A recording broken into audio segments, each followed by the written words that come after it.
Hello there, my name is Chris Palmer. In today's off-page SEO, how to determine a high-quality backlink, what I really want to look at is spam scores and toxicity scores. Now, when utilizing a tool, it's to aid in your already working process or help you through your process. Now, with that being said, I want to point out a few indicators that are set forth by particular SEO tool providers. Now, not to disparage against utilizing tools, not at all. That's not the objective here. What I want to point out to you is what is being measured. Oftentimes, tools are not created by SEOs. So I just want you to start looking at this from a different perspective when weighing your options when getting a link. Now, before I give you a few examples, stick with me, I want to just point this out to you. Now, all of the tool providers do not give a clear indicator of exactly what they're counting. However, this is from one of the tools, actually a tool I love and I trust. However, I want to point out a few things. Now, I started going through, but I was like, nah, let's just talk about this so we can point these things out. Now, I want to ask you, as a SEO professional, what determines a malicious page? Is a non-indexed domain automatically a bad domain? What about if I bought a high-quality PBN link, or I got a high-quality link where they are no following or no indexing the page, but it's still passing power, right? Is that a bad link? What's a spam TLD? According to who? We're not Google, right? I'm just going through these. A frame? Are we talking about an iframe?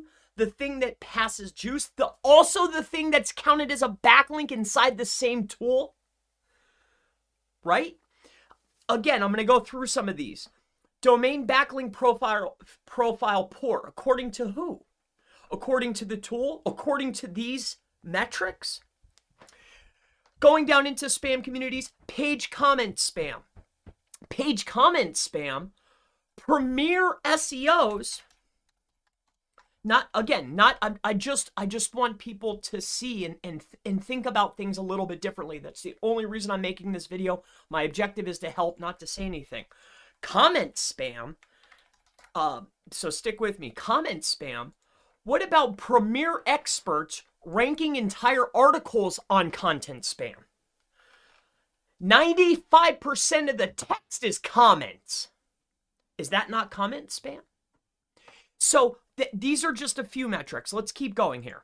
Nothing against you, Brian. Link networks by IP. So what, if it's on a subdomain, I could see that. Okay, link network by URL. Same page title domain, same page title. This is a spam metric? Again, we're going through this. Link network, who is information. So if I own more than what? How many sites? 5 sites, 10 sites, 20 sites. Google owns, what, 40, 50 sites? Just that we know of? Is that a spam network? So as we're going through these, and we're utilizing tool metrics to determine high-quality backlinks for our off-page SEO, if we're buying packages or getting links or getting guest posts, because a tool were to say that it's toxic, as a SEO professional, we still need to determine, in our opinions, is this worthwhile? Do we want to discredit this or disavow this? Or are we going to let Google decide, hey, is there an algorithmic penalty or a penalty? Am I seeing a decrease in traffic on the pages that we built these particular links to? Or have I gotten a warning inside of Search Console? Was I warned about particular types of links? If I wasn't warned and if I'm not getting a penalty and I'm not getting an algorithmic penalty, then why would it ever matter? It's either a plus, we're talking about backlinks. Backlinks are either a plus, they're a neutral, a nothing, or they're going to hurt you. If I'm not getting an algorithmic penalty or I'm not getting a warning or manual action, then a link is a link. And if all of this is true and these are just junk, why would Google even count them anyway? Aren't they just overlooked? So it's like, well, what's true? Are they overlooked? Are they hurting me? Are they going to give me an algorithmic penalty? Is it going to give me a penalty? Well, what is it? This is what I'm getting to. Do not let a tool help you decide or sway your opinion as a SEO professional on the links that you should be building, buying, acquiring, purchasing, getting placements, however you want to look at it, however you want to frame it is up to you. But let's keep going through these. A few more. A site-wide link. You mean the same type of site-wide links that have been ranking websites like GoDaddy since the dawn of time?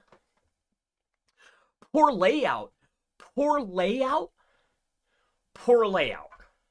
So if these are the metrics that will equate to, I'm not picking on a specific tool. I just want people to look at the links for themselves. Just because it says that it's toxic or spam has nothing to do with, is it going to help my site? This is a tool's opinion, and oftentimes the tools were never even created by an SEO, right? They're looking at different things. So you can take this however you would want. This is one metric, but let me ask you this as a finalization of today's video, and you can read through these. Frequent anchor text, money anchor text, potentially ads link, potentially sponsored content, empty anchor text, symbol anchor, link in the footer, guest post link.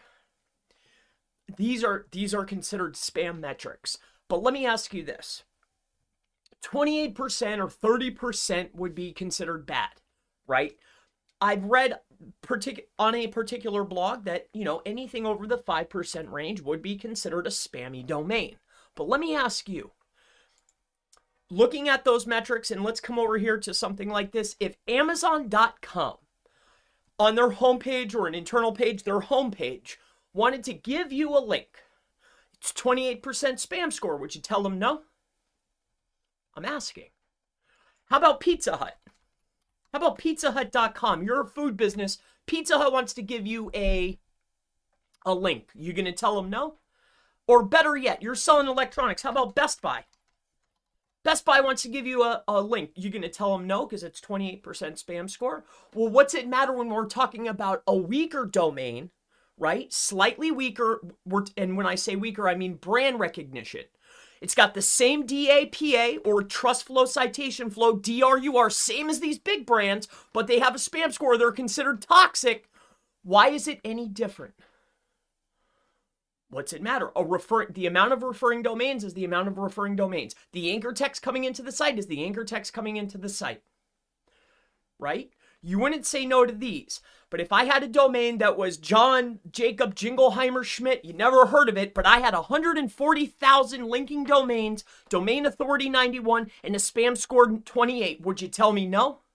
You'd think about it. But if it was Best Buy, sure. I just want to go ahead and just point this out. Please, do your own due diligence.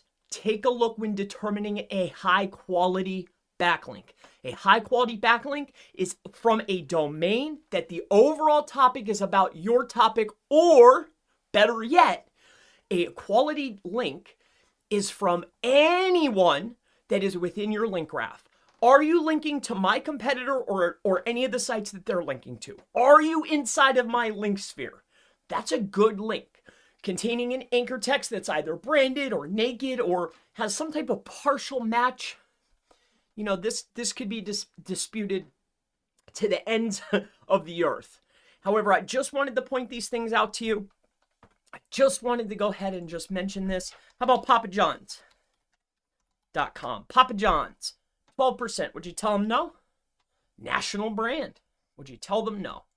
So in any case, my name is Chris Palmer. If you have any questions about off-page SEO, high quality backlinks, how to determine a high quality backlink, or maybe you're seeing some toxic links. If they're saying that they're toxic, do your due diligence. Why are they telling you that they're toxic?